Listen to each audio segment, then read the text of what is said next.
Hello friends, welcome back to my daily vlog. ಇವತ್ತಿನ video ಏನು ಅಂತ ತಮ್ಮನೇಲಿ ನೋಡಿದ ತಕ್ಷಣನೇ ನಿಮಗೆ ಗೊತ್ತಾಗಿರುತ್ತೆ.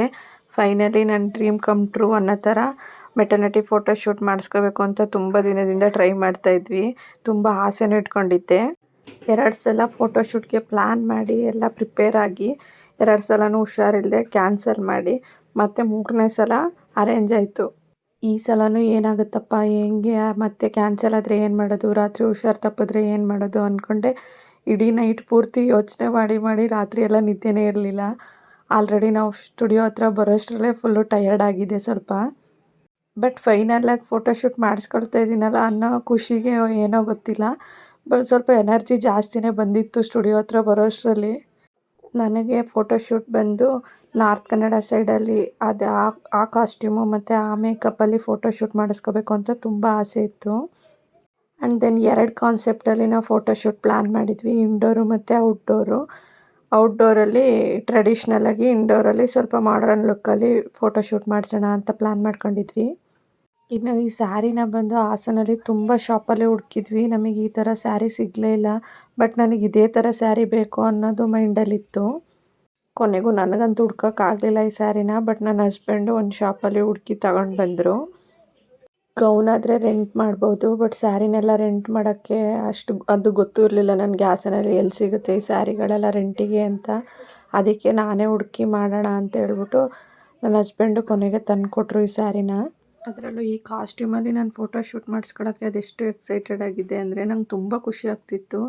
ನನ್ನ ಡ್ರೀಮು ಒಂಥರ ಇದೇ ಸ್ಯಾರಿಲಿ ಬೇಕು ಅನ್ನೋದು ಪ್ರೆಗ್ನೆನ್ಸಿ ಜರ್ನಿ ಸ್ಟಾರ್ಟ್ ಆದಾಗಿಂದನೂ ನನಗೆ ಇದೇ ರೀತಿ ಶೂಟ್ ಮಾಡಿಸ್ಕೋಬೇಕು ಅನ್ನೋದು ಒಂದು ಮೈಂಡಲ್ಲಿ ಐಡಿಯಾ ಇತ್ತು. ಅದೇ ಥರ ಮೈಂಡ್ ಸೆಟ್ಟು ಆಗಿತ್ತು. ಬಟ್ ಎಷ್ಟು ಸತಿ ಟ್ರೈ ಮಾಡಿದ್ರೂ ನಾವು ಇದು ಶೂಟ್ ಮಾಡೋಕ್ಕೆ ಆಗ್ತಾ ಇರಲಿಲ್ಲ. 2 ಸಲ ಕ್ಯಾನ್ಸಲ್ ಆಯಿತು. ತುಂಬ ಅಂದರೆ ತುಂಬ ಬೇಜಾರು ಮಾಡ್ಕೊಂಡಿದ್ದೆ, ಇದು ಶೂಟ್ ಆಗುತ್ತೋ ಇಲ್ವೋ ಅನ್ನೋ ಥರ. ಮದುವೆ ಆದಮೇಲೆ ಹುಡುಗಿರಿಗೆ ಹಸ್ಬೆಂಡ್ ಸಪೋರ್ಟ್ ಎಷ್ಟು ಇಂಪಾರ್ಟೆಂಟ್ ಆಗಿರುತ್ತೆ ಅಂದರೆ ನಮಗೆಲ್ಲ ಇಂಥ ಟೈಮಲ್ಲೇ ಅದು ಗೊತ್ತಾಗೋದು. ನಾನು ಅಷ್ಟು ಸತಿ ಡಿಸಪಾಯಿಂಟ್ ಆಗಿ ಬೇಡ ಕ್ಯಾನ್ಸಲ್ ಮಾಡಿಸ್ಬಿಡೋಣ ಫೋಟೋಶೂಟು, ಯಾವಾಗ ನೋಡಿದ್ರೂ ಹುಷಾರು ತಪ್ತಾಯಿದ್ದೀನಿ, ಪದೇ 2 ಸಲನೂ ಹಂಗೆ ಆಯಿತು, ಒಂದೇ ಥರ ಸಿಚುವೇಶನ್ ಬಂತು ಅಂತೇಳಿ ಫುಲ್ ಬೇಡ ಅನ್ನೋ ಥರನೇ ಮೈಂಡ್ ಸೆಟ್ ಮಾಡ್ಕೊಂಡಿದ್ದೆ. ಬಟ್ ನನ್ನ ಹಸ್ಬೆಂಡೇ ಇಲ್ಲ ಆಸೆ ಪಟ್ಟಿದ್ಯಾ ಮಾಡಿಸ್ಕೊ, ಇದು ಮತ್ತೆ ಇಂಥ ಟೈಮ್ ಮತ್ತೆ ಸಿಗಲ್ಲ ಅಂತ ಕನ್ವಿನ್ಸ್ ಮಾಡಿ ಫೋಟೋಶೂಟ್ಗೆ ಮತ್ತೆ ರೆಡಿ ಮಾಡಿದರು. ಅವರು ಡ್ಯೂಟಿಗೆ ರಜೆ ಹಾಕ್ಕೊಂಡು ಬಂದರು. ನಾವು ಈ ಫೋಟೋಗ್ರಾಫರ್ನ ಒಂದು ಇನ್ಸ್ಟಾಗ್ರಾಮ್ ಪೇಜಲ್ಲಿ ಕಾಂಟ್ಯಾಕ್ಟ್ ಮಾಡಿದ್ದು. ಮೇಕಪ್ಪು, ವೀಡಿಯೋ, ಫೋಟೋಗ್ರಫಿ ಮತ್ತು ಒಂದು ಗೌನು ಎಲ್ಲ ಇವ್ರದ್ದೇ ಪ್ಯಾಕೇಜಲ್ಲಿ ಮಾತಾಡಿದ್ದು. ನನಗೆ ಮೇಕಪ್ ಮಾಡ್ತಾ ಇರೋರು ಬಂದು ಮಾನಸ ಅಂತ. ತುಂಬ ಅಂದರೆ ತುಂಬ ಫಾಸ್ಟಾಗಿ ಮೇಕಪ್ ಮಾಡಿದರು ಆ್ಯಂಡ್ ಅಷ್ಟೇ ಕ್ಲೀನಾಗಿ ಮೇಕಪ್ ಮಾಡಿದ್ರು. ಸ್ಯಾರಿ ಡ್ರೆಪ್ಪಿಂಗೂ ಅಷ್ಟೇ ತುಂಬ ಚೆನ್ನಾಗಿ ಮಾಡಿಕೊಟ್ರು. ಈ ಟೈಮಲ್ಲಿ ಕಂಫರ್ಟಬಲ್ ತುಂಬ ಇಂಪಾರ್ಟೆಂಟ್ ಆಗುತ್ತೆ. ಬಟ್ ನನಗೆ ಅಷ್ಟೇ ಕಂಫರ್ಟಬಲಾಗಿ ಸ್ಯಾರಿ ವೇರ್ ಮಾಡಿಕೊಟ್ರು. ಫೋಟೋಶೂಟ್ಗೆ ಅಂತ ಹೇಳ್ಬಿಟ್ಟು ನನ್ನ ತಂಗಿ ನನ್ನ ಜೊತೆ ಬಂದಿದ್ಲು. ಅವಳು ಪಾಪ 9 ಮಂತ್ಸ್ ಬೇಬಿ, ಅದನ್ನು ಕರ್ಕೊಂಡು ಜೊತೆಗೆ ಬಂದಿದ್ಲು. ನಾವಿಬ್ಬರು ಅಷ್ಟೇ ಯಾವ ಕೆಲಸ ಮಾಡೋದಾದ್ರೂ ಜೊತೆಗೆ ಹೋಗ್ಬಿಡ್ತೀವಿ. ಇಂಥ ಟೈಮಲ್ಲೆಲ್ಲ ಅವಳು ನಂಗೆ ತುಂಬ ಅಂದರೆ ತುಂಬ ಸಪೋರ್ಟಿವ್ ಆಗಿರ್ತಾಳೆ. ಈ ವೀಡಿಯೋಸ್ನೆಲ್ಲ ಅವಳೇ ಮಾಡಿಕೊಟ್ಟಿದ್ದು. ಹೆಣ್ಮಕ್ಳಿಗೆ ಮೇಕಪ್ಪು, ಫೋಟೋಸ್ ಅಂದ್ರೆಲ್ಲ ಎಷ್ಟಿಷ್ಟ ಅಂದರೆ ನನ್ನ ಮಗಳು ಪದೇ ಅಲ್ಲಿ ಅವ್ರು ಮೇಕಪ್ ಮಾಡ್ತಿದ್ರಲ್ಲ ಅವ್ರ ಮಗ ಮತ್ತು ನನ್ನ ಮಗಳು ಆಚೆ ಆಟ ಆಡ್ತಾಯಿದ್ರು. ಬಟ್ ನಮ್ಮಮ್ಮ ನೀವು ಮೇಕಪ್ ಮಾಡಿಸ್ಕೊತಾ ಇದ್ದೀರಾ, ನನಗೂ ಮಾಡಿಸಿ ಅಂತ ಹೇಳಿ ಪದೇ ಒಳಗೆ ಬಂದು ಚೆಕ್ ಮಾಡ್ತಾಯಿದ್ಲು. ಅವರು ಹೇಳ್ತಾನೆ ಇದ್ದರು, ಅವನು ಬರ್ತಾನೆ, ನೀನು ಬಂದರೆ ನೀನು ಆಚೆ ಕಡೆನೇ ಆಟಾಡು, ಅವನ ಜೊತೆನೇ ಅವನು ಹಿಂಸೆ ಮಾಡ್ತಾನೆ ಬಂದರೆ ಅಂತ ಹೇಳ್ತಾನೆ ಇದ್ದರು. ಸ್ವಲ್ಪ ಹೊತ್ತು ಮಾತ್ರ ಆಚೆ ಆಟಾಡ್ತಿದ್ಲು, ಮತ್ತೆ ಬಂದು ನೋಡ್ಕೊಂಡು ಹೋಗ್ತಿದ್ಲು, ಏನು ಮಾಡ್ತಾಯಿದ್ದಾರೆ, ಏನು ಮಾಡಿಸ್ಕೊತಾ ಇದ್ದೀರಾ ಮಮ್ಮ, ಏನು ಮಾಡಿಸ್ಕೊತಾ ಇದ್ದೀರಾ ಅಂತ. ನನ್ನ ತಂಗಿ ನನ್ನ ಮಗಳನ್ನೂ ಮ್ಯಾನೇಜ್ ಮಾಡಿಕೊಂಡು ಅವಳ ಮಗುನೂ ಮ್ಯಾನೇಜ್ ಮಾಡಿಕೊಂಡು ಅದರ ಜೊತೆಗೆ ನಂಗೆ ವೀಡಿಯೋಸ್ಗಳನ್ನೂ ಮಾಡಿಕೊಟ್ಟು ಅವಳು ಫುಲ್ಲು ನಂದು ಒಂಥರ ಖುಷಿ ಆದರೆ ಅವಳಿಗೆ ಪಾಪ ತುಂಬ ಹಿಂಸೆ ಆಗ್ತಿತ್ತು. ಅದರೊಳಗೇ ಎಲ್ಲನೂ ಮ್ಯಾನೇಜ್ ಮಾಡಿದ್ಲು. ಫೈನಲಾಗಿ ನನ್ನ ಮಗಳಿಗೆ ಅವರು ನಿಮ್ಮ ಅಮ್ಮಂದೆಲ್ಲ ಮೇಕಪ್ ಮುಗಿದ್ಮೇಲೆ ನಿನಗೂ ಹಂಗೆ ರೆಡಿ ಮಾಡಿಕೊಡ್ತೀನಿ, ನೀನು ಅವನ ಜೊತೆನೇ ಆಟಾಡ್ತಾ ಇರು ಅಂತ ಹೇಳಿ ಕನ್ವಿನ್ಸ್ ಮಾಡಿ ಕಳಿಸಿದ್ರು. ಅವಾಗ ಸ್ವಲ್ಪ ಒಳಗಡೆ ಬರೋದನ್ನ ಕಡಿಮೆ ಮಾಡಿದ್ಲು. ನನಗಂತೂ ಇವ್ರು ಮಾಡಿದ ಮೇಕಪ್ಪು, ಹೇರ್ ಸ್ಟೈಲು ಎರಡೂ ತುಂಬ ಇಷ್ಟ ಆಯಿತು. ಜೊತೆಗೆ ಸ್ಯಾರಿ ಡ್ರೆಪ್ಪಿಂಗೂ ಅಷ್ಟೇ ತುಂಬ ಚೆನ್ನಾಗಿ ಕಂಫರ್ಟಬಲಾಗಿ ಮಾಡಿಕೊಟ್ರು. ನಾನು ನನ್ನ ತಂಗಿ ಅದನ್ನೇ ಮಾತಾಡ್ಕೊಳ್ತಿದ್ವಿ, ನೆಕ್ಸ್ಟ್ ಏನಾದರೂ ಮೇಕಪ್ ಇದ್ದರೆ ಇವ್ರನ್ನೇ ಕಾಂಟ್ಯಾಕ್ಟ್ ಮಾಡೋಣ ಅಂತ. ಬಟ್ ಇವರು ಹೊರ್ಗಡೆ ಬಂದು ಮಾಡಿಕೊಡ್ತಾರೋ ಏನೋ ಗೊತ್ತಿಲ್ಲ. ಸ್ಟುಡಿಯೋ ಬಂದು ಇವ್ರದ್ದೇ, ಇವರು ಮತ್ತು ಇವ್ರ ಹಸ್ಬೆಂಡು ಸೇರಿ ಮಾಡಿರೋ ಸ್ಟುಡಿಯೋ ಇದು. ಇವ್ರ ಕಾಂಟ್ಯಾಕ್ಟ್ ನಂಬರ್ನ ಕಲೆಕ್ಟ್ ಮಾಡ್ಕೊಂಡು ಬಂದಿದ್ದೀವಿ. ಕೇಳಬೇಕು ಫೋನ್ ಮಾಡಿ ನೆಕ್ಸ್ಟ್ ಯಾವ್ದಾದ್ರು ಫಂಕ್ಷನ್ ಇದ್ದರೆ ಇವ್ರು ಮಾಡಿಕೊಡ್ತಾರಾ ಅಂತ. ಎಲ್ಲರೂ ಮೇಕಪ್ ಮಾಡಿಕೊಡ್ತಾರೆ, ಬಟ್ ಇವರು ಎಷ್ಟು ಶಾರ್ಟ್ ಟೈಮಲ್ಲಿ ಮೇಕಪ್ ಮಾಡಿದರು, ಎಷ್ಟು ಫಾಸ್ಟಾಗಿ ಮಾಡಿದರು ಅಂದರೆ ತುಂಬ ಇಷ್ಟ ಆಯಿತು. ಈ ವಿಡಿಯೋದಲ್ಲೇ ತೋರಿಸ್ತೀನಿ ಫೈನಲ್ ಲುಕ್ ಹೇಗೆ ಬಂದಿದೆ ಅಂತ. ತುಂಬ ಚೆನ್ನಾಗಿ ಬಂದಿದೆ. ನಮ್ಮ ಮೇಕಪ್ ಎಲ್ಲ ಮುಗಿಸ್ಕೊಂಡು ನಾವು ಔಟ್ಡೋರ್ ಶೂಟಿಗೆ ಪ್ಲ್ಯಾನ್ ಮಾಡಿದ್ವಲ್ಲ ಆ ಪ್ಲೇಸಿಗೆ ಅಂತ ಬಂದ್ವಿ. ನಾವು ಔಟ್ಡೋರ್ ಶೂಟಿಗೆ ಅರಸೀಕೆರೆ ರೋಡಲ್ಲಿ ಕೋರಮಂಗ್ಲ ಅಂತ ಒಂದು ಊರು ಸಿಗುತ್ತೆ. ಅರಸೀಕೆರೆ ರೋಡಲ್ಲಿ ಹೋಗ್ಬೇಕಾದ್ರೆ ಅಲ್ಲಿಂದ ರೈಟ್ ಸೈಡಿಗೆ ಒಂದು 2 ಕಿಲೋಮೀಟರ್ಸ್ ಒಳಗೆ ಬಂದರೆ ಈ ಟೆಂಪಲ್ ಸಿಗುತ್ತೆ. ಇಲ್ಲಿ 2 ಟೆಂಪಲ್ ಇದೆ. ಒಂದನ್ನ ಹಿಂಗೆ ಪಾಳ್ಬಿಟ್ಟಿದ್ದಾರೆ, ಇನ್ನೊಂದು ತುಂಬ ಚೆನ್ನಾಗಿ ಮೇಂಟೆನೆನ್ಸ್ ಮಾಡಿ ತುಂಬ ಚೆನ್ನಾಗಿ ಇದೆ ಅಲ್ಲಿ ಮೇಲೆ. ಅದು ಚೆನ್ನಾಗಿರೋ ದೇವಸ್ಥಾನದಲ್ಲಿ ಸೆಕ್ಯೂರಿಟಿ ಎಲ್ಲ ಹಾಕಿದ್ದಾರೆ, ಬಟ್ ಅಲ್ಲಿ ಫೋಟೋ ಶೂಟಿಗೆ ಪರ್ಮಿಷನ್ ಇಲ್ಲ. ಬಟ್ ಈ ದೇವಸ್ಥಾನವೂ ಅಷ್ಟೇ ಎಷ್ಟು ಚೆನ್ನಾಗಿದೆ ಅಂದರೆ ನೋಡೋಕ್ಕೆ ತುಂಬ ಚೆನ್ನಾಗಿದೆ, ಏನೂ ಹಾಳಾಗಿಲ್ಲ. ಆದರೆ ಯಾಕೆ ಈ ಥರ ಹಾಳ್ಬಿಟ್ಟಿದ್ದಾರೆ ಅಂತ ಗೊತ್ತಿಲ್ಲ ಈ ದೇವಸ್ಥಾನನ. ಫೋಟೋ ಶೂಟಿಗೆ ಮಾತ್ರ ಪರ್ಫೆಕ್ಟಾಗಿ ಮಾಡಿಸ್ದಂಗಿದೆ. ನಾವು ಕಾರ್ ಇಳಿದ ತಕ್ಷಣವೇ ನಾನು, ನನ್ನ ತಂಗಿ, ನನ್ನ ಹಸ್ಬೆಂಡು ಎಲ್ಲ ಮಾತಾಡ್ಕೊಂಡ್ವಿ. ಇಷ್ಟು ಸೆಕೆ ಇದೆ, ಇಷ್ಟು ಬಿಸಿಲಿದೆ, ಹೆಂಗೆ ಫೋಟೋ ಶೂಟ್ ಆಗುತ್ತೆ. ಅದರಲ್ಲೂ ಬೇರೆ ನನ್ನ ಕಾಲು ಫುಲ್ಲು ಸ್ವೆಲ್ಲಿಂಗ್ ಆಗೋಗಿತ್ತು ಜರ್ನಿ ಮಾಡ್ಕೊಂಡು ಬಂದಿದ್ದಕ್ಕೆ. ಕೊನೆಗೆ ಮೈಂಡಲ್ಲಿ ಈ ಥರ ಥಾಟ್ಸ್ ಎಲ್ಲ ಬರೋಕ್ಕೆ ಸ್ಟಾರ್ಟ್ ಆಯಿತು. ಇಷ್ಟೊಂದು ಆಸೆ ಪಟ್ಟಿದ್ದೀನಿ, ಮತ್ತೆ ಫೋಟೋ ಶೂಟ್ ಚೆನ್ನಾಗಿ ಬರುತ್ತಾ ಇಲ್ವಾ, ಈ ಬಿಸಿಲಲ್ಲಿ ಟಯರ್ಡ್ ಆಗ್ತೀವಿ, ಏನು ಮಾಡೋದು ಅಂತ.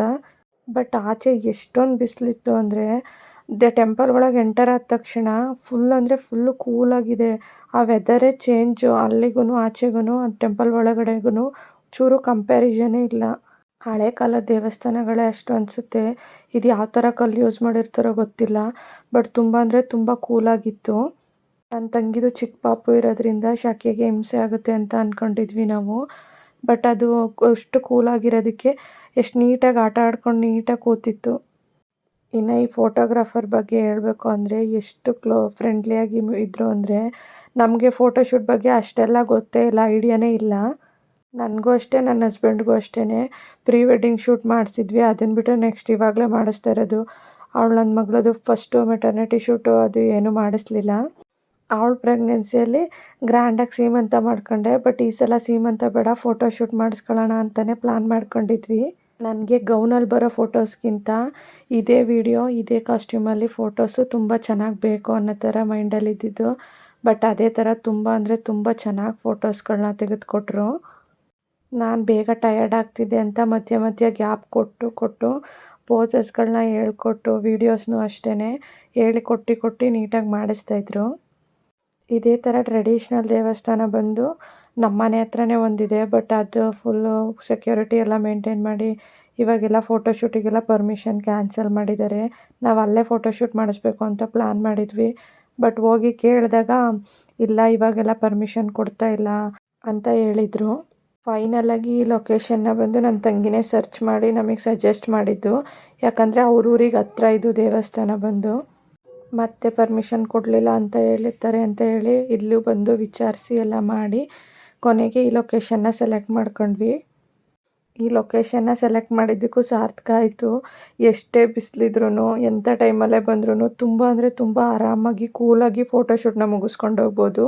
ಅಷ್ಟು ಕೂಲಾಗಿರುತ್ತೆ ಈ ಟೆಂಪಲ್ ಒಳಗಡೆ. ಆ್ಯಂಡ್ ನೀವು ಯಾರಾದರೂ ಫೋಟೋ ಶೂಟ್ಗೆ ಪ್ಲ್ಯಾನ್ ಮಾಡ್ಕೊಳ್ಳೋದಿದ್ರೆ ಈ ಪ್ಲೇಸ್ ಬಂದು ಬೆಸ್ಟ್ ಅಂತಲೇ ಹೇಳ್ಬೋದು. ಆದರೆ ಇಲ್ಲೆಲ್ಲ ಕಲ್ಲಿರೋ ಕಡೆ ತುಂಬ ಚೆನ್ನಾಗಿದೆ, ಬಟ್ ಕೆಳಗಡೆ ಇಳಿದು ವಿಡಿಯೋ ಮಾಡಬೇಕಾದ್ರೆ ಸ್ವಲ್ಪ ಹಿಂಸೆ ಆಯಿತು. ಮುಳ್ಳೆಲ್ಲ ಬೆಳೆದಿದೆ, ಯಾರೂ ಓಡಾಡಲ್ಲ ಅಲ್ವಾ, ಪಾಳು ಬಿದ್ದಿದೆಯಲ್ಲ ದೇವಸ್ಥಾನ, ಅದಕ್ಕೇ ಸ್ವಲ್ಪ ಮುಳ್ಳೆಲ್ಲ ಚುಚ್ಚುತ್ತೆ. ಮೇಲ್ಗಡೆ ಇರೋ ದೇವಸ್ಥಾನನ ಅಷ್ಟೊಂದು ಇಂಪ್ರೂವ್ ಮಾಡಿ ಈ ದೇವಸ್ಥಾನನ ಯಾಕೆ ಈ ಥರ ಪಾಳು ಬಿಟ್ಟಿದ್ದಾರೆ ಅಂತ ಗೊತ್ತಿಲ್ಲ. ಅಂಥ ದೇವಸ್ಥಾನಗಳಲ್ಲೆಲ್ಲ ಫೋಟೋ ಶೂಟಿಗೆ ಪರ್ಮಿಷನ್ ಕ್ಯಾನ್ಸಲ್ ಮಾಡಿದ್ದಾರಲ್ಲ, ಅದಕ್ಕೆ ಇಂಥದ್ರಲ್ಲಾದರೂ ಮಾಡಿಸ್ಕೊಳ್ಳಿ ಅನ್ನೋ ಕಾನ್ಸೆಪ್ಟ್ ಏನಾದ್ರು ಇಟ್ಕೊಂಡು ಈ ಥರ ಆಳ್ಬಿಟ್ಟಿದ್ದಾರೋ ಏನೋ ಗೊತ್ತಿಲ್ಲ. ನಮಗೆ ಫೋಟೋಗ್ರಾಫರ್ ಬಂದು ಸ್ಟುಡಿಯೋ ಹತ್ರ 8:30ಗೆ ಬರೋಕ್ಕೆ ಹೇಳಿದರು. ಮೇಕಪ್ ಎಲ್ಲ ಮುಗಿಸ್ಕೊಂಡು ಹೋಗೋಷ್ಟರೊಳಗೆ ಆಗುತ್ತೆ ಟೈಮು. ಬಿಸಿಲಾದರೆ ಫೋಟೋಸ್ ಎಲ್ಲ ಚೆನ್ನಾಗಿ ಬರೋಲ್ಲ, ಬೇಗ ಬನ್ನಿ ಅಂತಲೇ ಹೇಳಿದರು. ಬಟ್ ನಾವು ಹೋಗೋಷ್ಟರೊಳಗೆ 9 ಗಂಟೆ ಆಗಿತ್ತು, ಅವ್ರು ಬರೋಷ್ಟರೊಳಗೆ 9:30 ಆಯಿತು. ಫೈನಲಾಗಿ ಮೇಕಪ್ಪು ಫೋಟೋ ಎಲ್ಲ ಮುಗಿಸ್ಕೊಂಡು ಹೇರ್ ಸ್ಟೈಲ್ ಎಲ್ಲ ಮುಗಿಸ್ಕೊಂಡು ಇಲ್ಲಿಗೆ ಬಂದ್ವಿ ಕರೆಕ್ಟ್ ಟೈಮಿಗೆ. ಫೋಟೋಸ್ ಎಲ್ಲ ಚೆನ್ನಾಗಿ ಬಂತು. ನನ್ನ ಕಾನ್ಸೆಪ್ಟ್ ಬಂದು ನಂದೊಬ್ಳದೇ ಸಿಂಗಲ್ ಫೋಟೋಸ್ಗಿಂತ ನನ್ನ ಹಸ್ಬೆಂಡು ಮತ್ತು ನನ್ನ ಮಗಳ ಜೊತೆ ವೀಡಿಯೋಸು ಫೋಟೋಸು ಜಾಸ್ತಿ ಬೇಕು ಅಂತ ಅವ್ರಿಗೆ ಹೇಳಿದ್ದೆ. ಅವರು ಅದೇ ಥರನೇ ಪ್ಲ್ಯಾನ್ ಮಾಡಿದರು. ನನ್ನ ಹಸ್ಬೆಂಡ್ ಜೊತೆ ಫೋಟೋಸ್ ಎಲ್ಲ ಚೆನ್ನಾಗಿ ಬಂತು, ವೀಡಿಯೋಸು ಬಂತು. ಬಟ್ ಮಕ್ಕಳ ಬಗ್ಗೆ ಗೊತ್ತಲ್ಲ, ನನ್ನ ತಂಗಿ ಪಾಪು ಇರೋದ್ರಿಂದ ಪಾಪುನ ಆಟಾಡ್ಸೋಕೆ ಹೋಗೋಳು, ಫೋಟೋಸ್ಗೆ ಬರ್ತಿರ್ಲಿಲ್ಲ. ನಾವೇ ಒಂಥರ ಹೇಳಿದರೆ ಅವಳೇ ಒಂಥರ ಪೋಸ್ ಕೊಡ್ತಿದ್ಲು. ಆ್ಯಂಡ್ ಅಲ್ಲಿ ದೇವಸ್ಥಾನನೂ ಚಿಕ್ಕದಾಗಿರೋದ್ರಿಂದ ನನ್ನ ಹಸ್ಬೆಂಡ್ ಹೈಟ್ ಇದ್ರಲ್ಲ, ಅವಳನ್ನ ಎತ್ಕೊಂಡು ಫೋಟೋ ತೆಗೆಸ್ಬೇಕಾದ್ರೆ ಮೇಲ್ಗಡೆ ಕಂಬಕ್ಕೆ ಟಚ್ ಆಗಿ ಅದು ಬೇರೆ ಏಟಾಯಿತು ಅಂತ ಸ್ವಲ್ಪ ಹೊತ್ತು ಅದಕ್ಕೆ ಅಳ್ತಾ ಇದ್ಲು. ಅದಕ್ಕೆ ಮುಂಚೆ ಹೆಂಗೋ ಹೇಳ್ದಂಗೆ ಫೋಟೋಸ್ ತೆಗೆಸ್ಕೊಳ್ತಿದ್ಲು. ಅಷ್ಟರಲ್ಲಿ ಏಟಾಯಿತು, ಅದು ಮುಗ್ದೇ ಹೋಯ್ತು, ಇನ್ನು ಫೋಟೋಸ್ಗೆ ಬರಲೇ ಇಲ್ಲ ಅವಳು. ನಾವು ಎಷ್ಟೊಂದೆಲ್ಲ ಕನ್ವಿನ್ಸ್ ಮಾಡಿ ಕೊನೆಗೆ ಸ್ವಲ್ಪ ಫೋಟೋಸ್ ತೆಗೆಸ್ಕೊಂಡ್ವಿ. ಅವರು ಅಷ್ಟೇ ಫೋಟೋಗ್ರಾಫರು ಏನೇನೋ ಹೇಳಿ ಅವಳಿಗೆ ನೈಸ್ ಮಾಡಿ ನೀಟಾಗಿ ಫೋಟೋಸ್ ತೆಕ್ಕೊಟ್ರು. ಅಲ್ಲಿ ಎಲ್ಲ ಫೋಟೋಸು ವೀಡಿಯೋಸು ಎಲ್ಲ ಮುಗಿಸ್ಕೊಂಡು ನಾವು ಇಂಡೋರ್ ಫೋಟೋಶೂಟ್ಗೆ ಅಂತ ಪ್ಲ್ಯಾನ್ ಮಾಡಿದ್ವಿ ಇನ್ನೊಂದು ಗೌನಲ್ಲಿ. ಅಲ್ಲಿಗೆ ಅಂತ ಹೊರಡಕ್ಕೆ ರೆಡಿ ಆದ್ವಿ. ಇಲ್ಲಿ ಟೆಂಪಲ್ ಹತ್ರ ಔಟ್ಡೋರ್ ಫೋಟೋಶೂಟ್ ಮುಗಿಯೋಷ್ಟರಲ್ಲಿ 12:45 ಆಗಿತ್ತು. ಫೋಟೋಶೂಟ್ ಎಲ್ಲ ಮುಗಿಸಿ ಫೋಟೋಗ್ರಾಫರು ಸ್ಟುಡಿಯೋ ಹತ್ರ ಬನ್ನಿ ಅಂತ ಹೇಳ್ಬಿಟ್ಟು ಹೊರಟರು. ನಾವಿಲ್ಲೇ ಸ್ವಲ್ಪ ಹೊತ್ತು ರೆಸ್ಟ್ ಮಾಡಿ ಫೋಟೋಸ್ ಎಲ್ಲ ನಾವು ತೆಕ್ಕೊಂಡು ನೋಡಿಕೊಂಡು ಟೆಂಪಲ್ನ ಎಲ್ಲ ಬಂದ್ವಿ. ಅಲ್ಲಿಗೆ ಬಂದಮೇಲೆ ಹೇರ್ ಸ್ಟೈಲೆಲ್ಲ ಚೇಂಜ್ ಮಾಡಿ ಮತ್ತು ಒಂದು ಗೌನ್ಸ್ ಅವರೇ ಸೆಲೆಕ್ಟ್ ಮಾಡಿದರು. ನನಗೆ ಅಷ್ಟು ಗೊತ್ತಾಗ್ತಿರ್ಲಿಲ್ಲ. ಸೈಜ್ ಆದರೆ ಹೊಟ್ಟೆ ಕಾಣಿಸ್ತಿರ್ಲಿಲ್ಲ ಸರಿಯಾಗಿ ಅಂತೇಳಿ, ಹೊಟ್ಟೆ ಕಾಣಿಸಿದ್ರೆ ಸೈಜ್ ಆಗ್ತಿರ್ಲಿಲ್ಲ. ಮಾನಸ ಅವರೇ ಒಂದು ಗೌನ್ನ ಸೆಲೆಕ್ಟ್ ಮಾಡಿ ಕೊಟ್ಟರು. ತುಂಬ ಚೆನ್ನಾಗಿತ್ತು. ಅಷ್ಟರಲ್ಲಿ ನಾವು ಹೊರಗಡೆ ಊಟ ಮಾಡೋದು ಬೇಡ, ನನಗೆ ಆಗ್ತಿಲ್ಲ, ಸ್ವಲ್ಪ ಸ್ಟುಡಿಯೋದಲ್ಲಿ ಇನ್ನೇನು 1 ಅವರ್ ಆಗುತ್ತಲ್ಲ ಮುಗಿಸ್ಕೊಂಡು ಫೋಟೋಶೂಟ್ನ ಮನೆಗೆ ಹೋಗಿ ಊಟ ಮಾಡೋಣ ಅಂತೇಳಿ ಪ್ಲ್ಯಾನ್ ಮಾಡ್ಕೊಂಡ್ವಿ. ಫೋಟೋಶೂಟ್ಗೆ ಹೋದಾಗ ಯಾರೂ ಇಂಥ ಮಿಸ್ಟೇಕ್ ಮಾಡಬೇಡಿ. ನಾವಂತೂ ವೀಕೆಂಡಲ್ಲಿ ಪ್ಲ್ಯಾನ್ ಮಾಡಿದ್ರಿಂದ ಫೋಟೋಶೂಟಿಗೆ ತುಂಬ ಅಂದರೆ ತುಂಬ ರಶ್ ಆಗಿತ್ತು ಸ್ಟುಡಿಯೋ. ಎಲ್ಲ ನ್ಯೂ ಬಾರ್ನ್ ಬೇಬೀಸು ಫೋಟೋಶೂಟಿಗೆ ಬಂದಿದ್ದರು. ಅವನ್ನ ಬಿಡೋಕ್ಕಾಗಂಗಿಲ್ಲ, ಅವ್ನು ನಿದ್ದೆ ಮಾಡಿದಾಗಲೇ ಫೋಟೋ ತೆಗಿಬೇಕು. ನಾವಾದರೂ ಸ್ವಲ್ಪ ವೆಯ್ಟ್ ಮಾಡ್ಬೋದು, ನಮಗೆ ಗೊತ್ತಾಗುತ್ತೆ. ಆ ಮಕ್ಳಿಗೆ ಗೊತ್ತಾಗಲ್ಲ, ಫಸ್ಟ್ ನ್ಯೂ ಬಾರ್ನ್ ಬೇಬಿಗೆ ಪ್ರಿಫರೆನ್ಸ್ ಕೊಡ್ತಾರೆ. ಈ ಕಡೆ ಹಸ್ವಾಗ್ತಿದೆ, ನಾನಂತೂ ಫುಲ್ ಟಯರ್ಡಾಗಿ ಹೋಗಿದ್ದೀನಿ.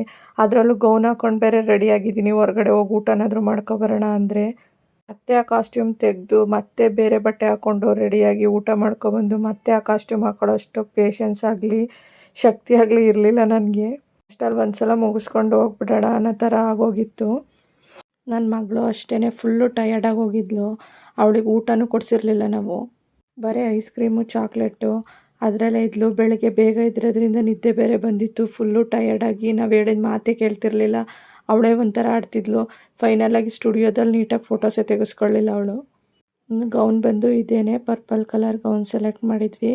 ಫೋಟೋಸ್ ಮಾತ್ರ ತುಂಬ ಅಂದರೆ ತುಂಬ ಚೆನ್ನಾಗಿ ತೆಕ್ಕೊಟ್ರು. ಅದಕ್ಕೆ ಸೂಟ್ ಆಗೋ ಥರ ಹೇರ್ ಸ್ಟೈಲು ಅವರೇ ಮಾಡಿಕೊಟ್ರು. ಮೇಕಪ್ ಅಷ್ಟೇ ಟಚಪ್ ಮಾಡಿ ಕೊಟ್ಟಿದ್ದರು. ಚೆನ್ನಾಗಿತ್ತು, ಮೇಕಪ್ಪೂ ಸೆಟ್ ಆಗ್ತಿತ್ತು ಗೌನಿಗೆ.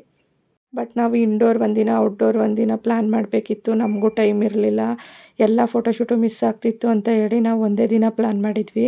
ಅದಕ್ಕೆ ನಮಗೆ ಸ್ವಲ್ಪ ಜಾಸ್ತಿ ಟಯರ್ಡ್ ಆಯಿತು. ಫುಲ್ಲು ಕಾಲೆಲ್ಲ ಸ್ವೆಲ್ಲಿಂಗ್ ಆಗಿ ನಡೆಯೋಕ್ಕೆ ಆಗ್ತಿರ್ಲಿಲ್ಲ. ಫೈನಲಾಗಿ ಲಾಸ್ಟಲ್ಲಿ ಫೋಟೋಶೂಟ್ ಸಾಕಾಯಿತು ಅನ್ನೋ ಥರ ಫೀಲ್ ಆಗೋಯಿತು ನನಗೆ. ಈ ಸ್ಟುಡಿಯೋದಲ್ಲಿ ಬ್ಯಾಕ್ ಪ್ರಾಪ್ ಯೂಸ್ ಮಾಡಿದ್ರಲ್ಲ, ಆ ಪ್ರಾಪ್ಗಳು ನಂಗೆ ತುಂಬ ಅಂದರೆ ತುಂಬ ಇಷ್ಟ ಆಯಿತು. ಸ್ಟುಡಿಯೋ ಸೆಟಪ್ಪು ಅಷ್ಟೇ ತುಂಬ ಚೆನ್ನಾಗಿ ಮಾಡಿದರು. ನಾವೆಷ್ಟೇ ಟಯರ್ಡ್ ಆಗಿದ್ರು ಎಷ್ಟು ಪೇಷನ್ಸಲ್ಲಿ ನೀಟಾಗಿ ಅವ್ರು ಎಲ್ಲ ಫೋಟೋಸು ಯಾವುದನ್ನು ಮಿಸ್ ಮಾಡ್ದಿರೋ ಥರ ಕೊನೆಗೆ ನಾವು ಹೇಳಿದ ಫೋಟೋಸ್ಗಳನ್ನೂ ಸಹ ಎಷ್ಟು ಪೇಷನ್ಸಿಂದ ತೆಕ್ಕೊಟ್ರು ಅಂದರೆ ತುಂಬ ಖುಷಿಯಾಯಿತು. ಮಾಡಿಸಿದ್ದಕ್ಕೂ ಸಾರ್ಥಕ ಆಯಿತು ಅನ್ನೋ ಥರ ಫೋಟೋಸ್ ಬಂದವು. ಇನ್ನು ಅವರು ಎಡಿಟೆಡ್ ವೀಡಿಯೋಸು ಫೋಟೋಸು ಕೊಟ್ಟಿಲ್ಲ, ಕೊಟ್ಟಾಗ ನಾನು ನೆಕ್ಸ್ಟ್ ವೀಡಿಯೋದಲ್ಲಿ ಹಾಕ್ತೀನಿ. ಅಲ್ಲೇ ನ್ಯೂ ಬಾರ್ನ್ ಬೇಬಿ ಫೋಟೋಶೂಟು ಆಗ್ತಿತ್ತು, ಹಂಗೆ ವೀಡಿಯೋ ಮಾಡಿಕೊಂಡೆ. ಇನ್ನು ನನ್ನ ಮಗಳು ಫೋಟೋಶೂಟ್ ಅಂತೂ ಲಾಸ್ಟಲ್ಲಿ ಅವ್ರು ಹೇಳೋದೇ ಒಂದು ಇವಳು ಮಾಡೋದೇ ಒಂದು ಮಾಡ್ತಿದ್ಲು. ಫೈನಲಿ ನನ್ನ ಆಸೆ ಪ್ರಕಾರ ಫೋಟೋಶೂಟ್ನ ಮುಗಿಸ್ಕೊಂಡೆ. ಈ ವಿಡಿಯೋ ನಿಮಗೆಲ್ಲ ಇಷ್ಟ ಆಗಿದ್ದರೆ ಪ್ಲೀಸ್ ಲೈಕ್ ಮಾಡಿ, ಶೇರ್ ಮಾಡಿ, ಕಾಮೆಂಟ್ ಮಾಡಿ ಆ್ಯಂಡ್ ನಿಖಿತಾ ಗೌಡ ಯೂಟ್ಯೂಬ್ ಚಾನಲ್ನ ಸಬ್ಸ್ಕ್ರೈಬ್ ಮಾಡಿ. Thank you.